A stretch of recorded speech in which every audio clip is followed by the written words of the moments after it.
Bom dia. Nesse vídeo vou comentar um pouco sobre o 15 de novembro, algumas coisas do segundo reinado, né? 15 de novembro é o pior dia da história do Brasil, né? Dia 15 de novembro de 1889 fez o Brasil mudar para pior, sem dúvida nenhuma. 15 de novembro é uma data que o certo seria andar de preto, de luto. Com esse calor infernal que tá fazendo, não vai dar para andar de preto por causa do calor, né? Mas se não tivesse tão quente, seria a roupa ideal para andar. Então, como todo mundo sabe, o Brasil era então uma monarquia. O monarca era Dom Pedro II, se refere a esse período como segundo reinado. Foi o apogeu do Brasil independente. O Brasil, proporcionalmente à época, em relação aos outros países, estava muito melhor do que hoje em dia. O Brasil era muito mais respeitado internacionalmente. Dom Pedro II, aliás, era uma figura popular nos Estados Unidos, intermediou vários conflitos internacionais, era uma pessoa assim, muito respeitada. Nunca teve assim, uma figura pública tão respeitada no mundo como Dom Pedro II. E o Brasil, como tal, era muito mais desenvolvido. Estava em processo de industrialização, estava em grande desenvolvimento as ferrovias, a Armada do Brasil era uma armada muito mais poderosa proporcionalmente que hoje em dia. Então, o Brasil era melhor do que eu sempre tenho que fazer história comparada, né? Não adianta comparar o Brasil de hoje com o Brasil daquela época, tem que comparar o Brasil daquela época com as outras nações daquela época e comparar o Brasil hoje com as nações de hoje. Então, se o Brasil tivesse o mesmo progresso que teve no segundo reinado, hoje o Brasil seria então uma nação desenvolvida. A República colocou tudo isso por água abaixo. Aí todo mundo sabe, veio o golpe de Deodoro da Fonseca, depois o governo de Floriano Peixoto, todos os dois governos péssimos e com crise. Aí veio a República da Bucha, né, que era dominada pela sociedade secreta Burschenschaft, também reconhecido como República do Café com Leite, até vir o golpe do Getúlio Vargas. Esse sim a pior figura da história do Brasil, foi o pior presidente da história do Brasil, conseguiu piorar a República Velha. É difícil piorar, ele conseguiu piorar e destruir o Brasil. Muito do Brasil de hoje é getulista ainda, né? Mas eu gostaria de comentar algumas coisas do Brasil que antecederam, né, a nefasta quartelada de 15 de novembro, que foi a questão militar, né? Então, depois da Guerra do Paraguai, todos os historiadores vão comentar que aconteceram uma série de eventos que depois culminaram na questão militar, que aconteceu entre 1886 e 1887, né? Inclusive o nome questão militar foi usado na ocasião, não foi um nome usado por historiadores que analisaram o período e deram o nome de questão militar, não. O termo de questão militar foi usado na época, né? O exército, ele estava, como todo mundo sabe, tinha sido influenciado pelo positivismo e também, né, pela maçonaria. E o que é interessante, que pouca gente aborda, foi o historiador Riso de Oliveira, fez uma análise aqui interessante, sociológica aqui do exército do Brasil. A tradição dos exércitos na Europa, isso há séculos atrás, não hoje mais, né, é que os elementos soldados, né, a fazer a carreira militar era uma coisa ligada à nobreza. Com o tempo, o exército se tornou profissional, mas mesmo durante muito tempo se procurou fazer uma ligação entre o exército e os nobres. Mesmo no Brasil, os portugueses e o Império Português tentava manter esse liame entre nobreza e o exército, né? O Brasil independente rompeu essa ligação que era uma tradição lusitana. E aí então não houve uma vinculação entre nobreza e exército. O exército se tornou uma coisa, ele foi alimentado de forma endógena, segundo as próprias palavras do Riso de Oliveira. E ainda na análise dele ele diz que a natureza do nosso exército, já na segunda metade do século XIX, era antinobreza, porque não eram os soldados, né, que eram recrutados, não vinham da elite, não era nem da elite econômica, nem da elite política, nem da elite aristocrática, muito menos nobres que tivessem assim, alguma herança com a nobreza. É óbvio que haveria exceções aqui e ali, né? E essa endogenia, na visão do historiador, foi assim uma das causas da República, porque não eram pessoas que eram ligadas a ideias monárquicas e a ideias ligadas à nobreza. E isso também teria ajudado o afluxo de ideias positivistas no exército. O que é o positivismo? O positivismo foram as ideias malucas vindas de Augusto Conte, que infelizmente vieram para o Brasil e infelizmente muito influenciaram nossa política, já vista que o Getúlio Vargas tinha assim, influência positivista, né? Os principais nomes no começo do positivismo do Brasil foi Teixeira Mendes e Miguel Lemos. Eles montaram um templo positivista. Ao contrário do que é divulgado, o positivismo foi muito forte no Rio Grande do Sul, Rio de Janeiro, mas ao contrário do que é comentado, é que também foi forte no começo em Pernambuco também. O Partido Republicano Pernambucano, o movimento republicano em Pernambuco também foi positivista. Foi uma forte ligação entre o positivismo e o republicanismo em Pernambuco, né? Liderado por Aníbal Falcão. Os liames entre os republicanos de Pernambuco e do Rio Grande do Sul eram muito estreitos, muitos tinham estudado juntos.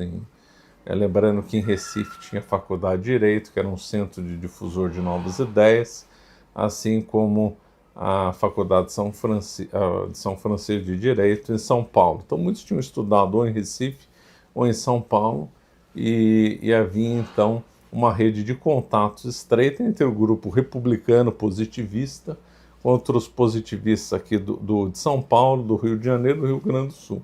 Só que o positivismo em Pernambuco não durou, não avançou igual no Rio Grande do Sul, que dada a influência do Júlio de Castilhos, influenciou muita política lá e vai influenciar o Getúlio Vargas, conforme eu comentei.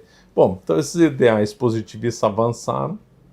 Pernambuco, Rio de Janeiro, São Paulo, Rio Grande do Sul. No Rio Grande do Sul foi o grande centro irradiador das ideias positivistas. Esse viés positivista avançou no Exército, principalmente no Rio de Janeiro e no já citado Rio Grande do Sul, e as ideias positivistas brigavam, era o oposto das ideias católicas e ideias monárquicas. O positivismo tinha aversão às ciências humanas, gostava das ciências exatas, tinha obsessão pela matemática. Benjamin Constant era bem dessa linha, que foi, aliás, traidor, né? Foi lá da Academia Militar no Rio de Janeiro, ele foi professor de matemática e também ajudou a desenvolver o positivismo no Rio de Janeiro, né? Então eles tinham visões republicanas, visões ligadas às ciências exatas, um certo desprezo pelas ciências humanas, certo desprezo pela agricultura, eles gostavam mesmo da indústria. Aí tem muita divergência entre eles.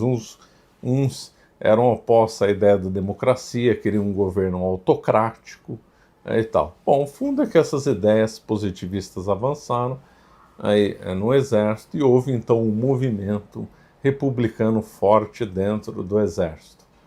Em 1886, a chamada questão militar envolveu principalmente Sena Madureira e Cunha Matos, que se manifestaram publicamente, isso daí se manifestaram nos jornais.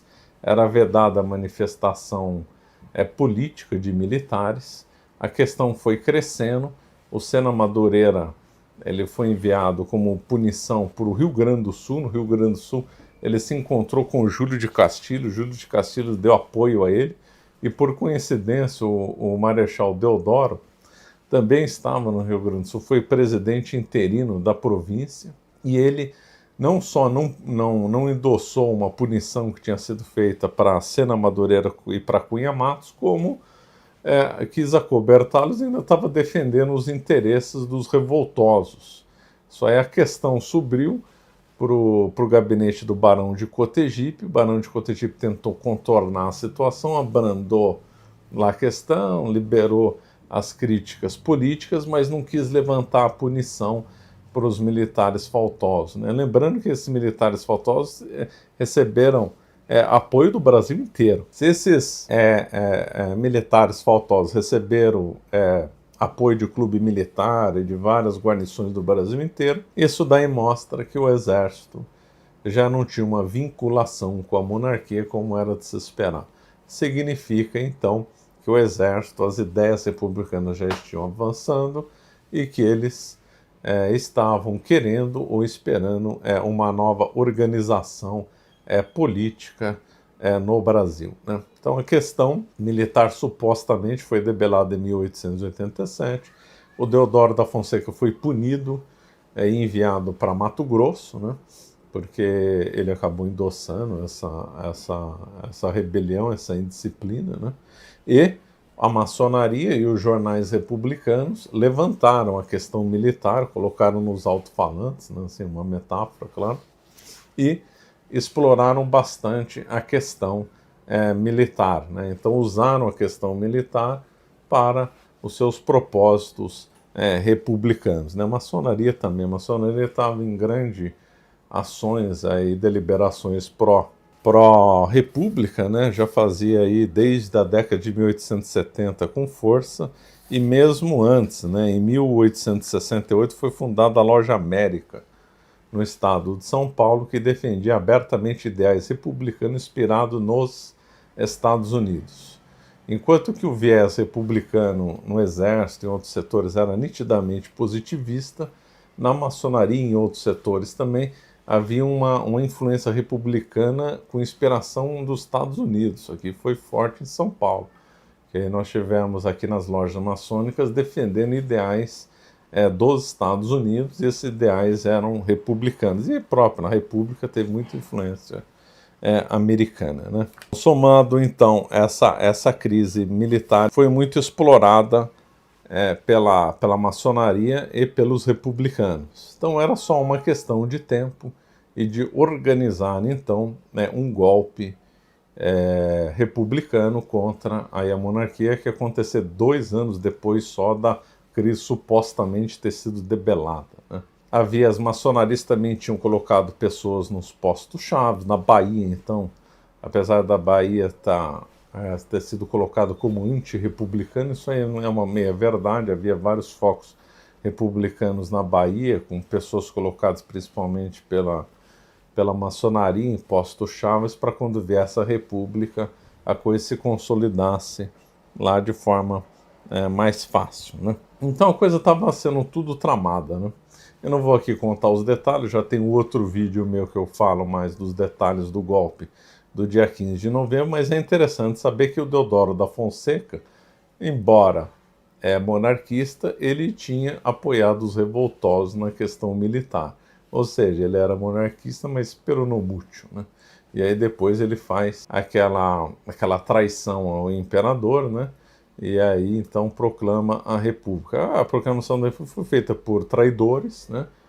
Como Floriano Peixoto, Deodoro da Fonseca, Benjamin Constant e outros, né? Um bando de traidores, né? E que levaram o Brasil para decadência. Dizem que o Deodoro da Fonseca se arrependeu aí no final da vida. Queremos que isso tenha acontecido mesmo. Eu quis nesse vídeo aqui ressaltar, então, aí um pouco, né, da questão militar que antecedeu aí a proclamação da República.